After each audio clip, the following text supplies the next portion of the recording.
সব কিছু নিয়ে আমাকে কথা বলতে হবে। আমার ব্যক্তিগত ইমোশন, আমার ধ্যান ধারণা আমি সবসময় ফেসবুকে শেয়ার করি না।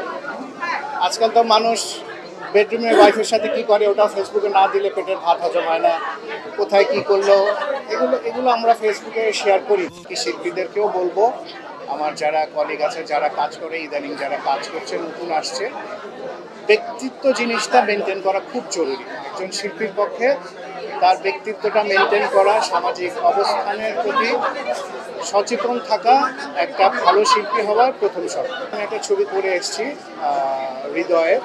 হৃদয় নাম ছবিটা, আউটডোর শেষ করে এসেছি, আর একটা আউটডোর আছে,